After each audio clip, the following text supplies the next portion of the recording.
It's a great day to be alive, man. It's a great day to be a Longhorn. What an incredible journey, incredible ride with this group.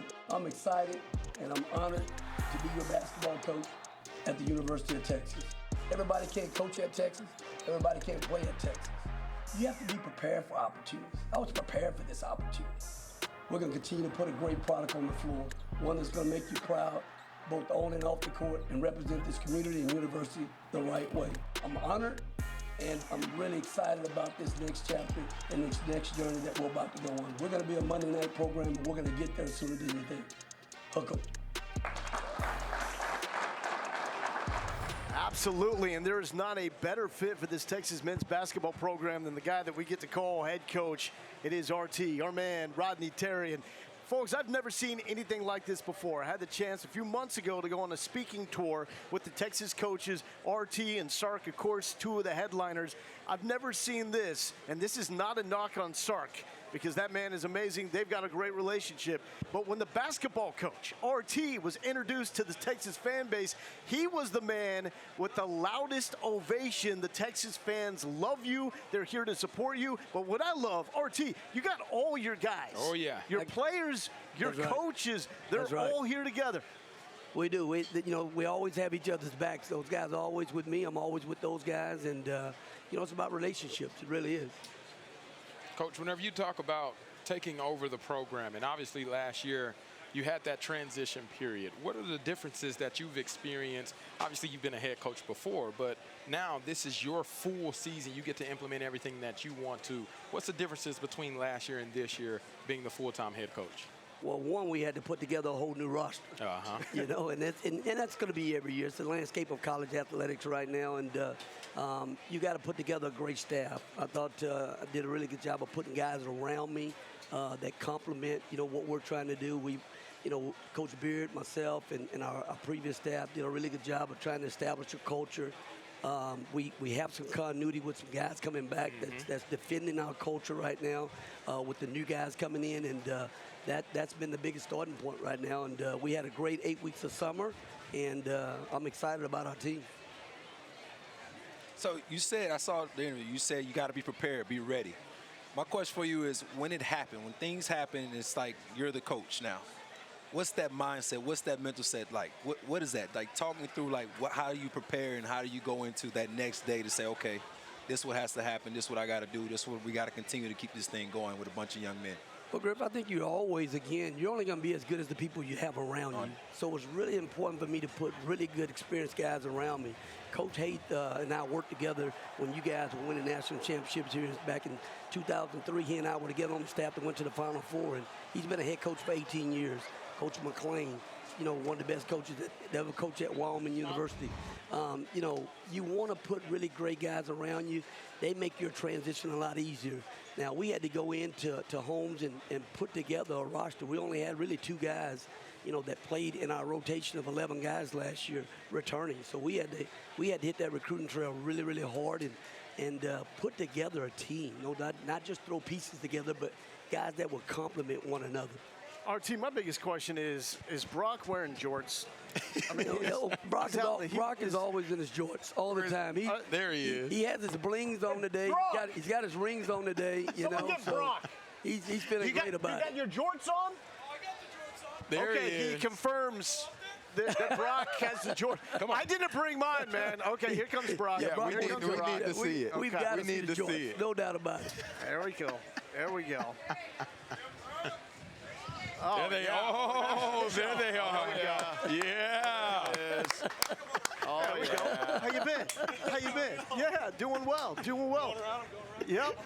Hey, RT, what does this guy mean to the program? This guy, again, if we all here on this stage here could stop what we're doing right now and live his life right now, we live his life right now. This guy is living the dream. Would we wake up in the morning? He's living the dream every day, but again, he was the heart and soul of our team last year. Absolutely. He was the captain of our team last year. He brings tremendous leadership every day. He's great with our young guys, great with our new guys, but incredible ambassador, not only for our program, but for Texas athletics. Absolutely love it. He's doing a pretty good job too, right? Oh, he's done a great job taking over and just taking off. Elite Eight, Big 12 champion. championship. I don't know if they can hear me. Oh, then we can. We got Chris Mike. Yeah. Unbelievable job. Oh, here we go. Oh, Oh, there it is. There it is. I love this. I love this. Impromptu. There you go. Oh, my goodness. Look at us. And we get the hat.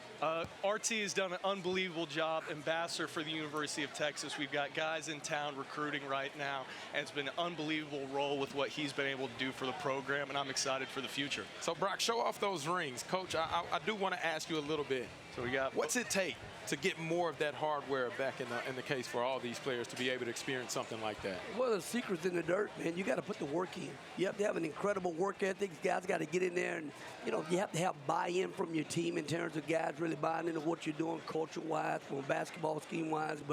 And then you have to have a room full of great teammates. If you have a room full of great teammates, you have a chance to have a great team. Brock's got both his rings on there today. I let those guys design those rings. Those are their rings. It's not my ring. It's their ring. So awesome. that's a product of Brock and a couple other guys putting their collaboration together on what they wanted to look like. Yeah, Coach, I just learned something about you when you came up here just a second ago. You said you grew up in Cleveland, which is neighboring to my hometown, which is small school, so I love that. That's right.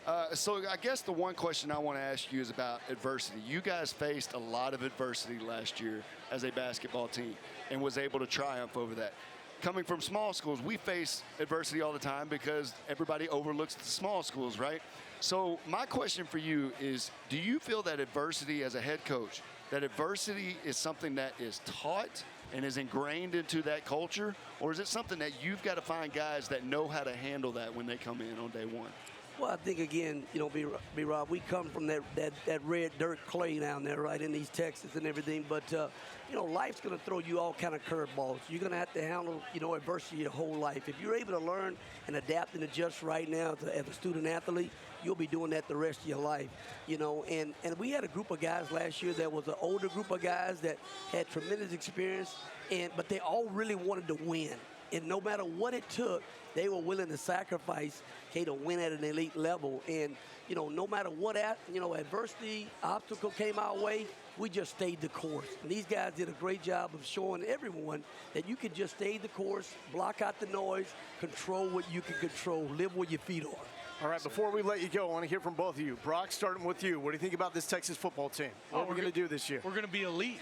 We're going to be elite. We're going to win some games. I don't know what we're ranked right now, but that doesn't matter. We're going to win a bunch of games. I know a bunch of the football guys, really good dudes, and they're committed to winning. This is going to be a good year for Texas football. Absolutely. RT, I know you have that great relationship with Sark. Sark's done an incredible job, man. He really has. These guys here, they looked the part. When I was on campus here before, we won a national championship.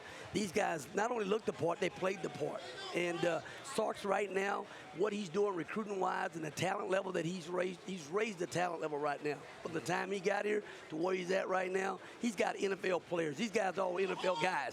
You win at the highest level with NFL players. You win a national championship with a team full of NFL players. That's what he's doing right now. It's going to be a great season. I'm excited about Texas football, and we got as good a chance as anybody to win the whole thing. Two of my favorite guys right here. Hey, you represent Texas so well. Everything that's right about this university and this men's basketball program. Brock, thank you, brother. Thanks for the impromptu interview. And RT, as always, let's go. Let's go. Get him that hat back.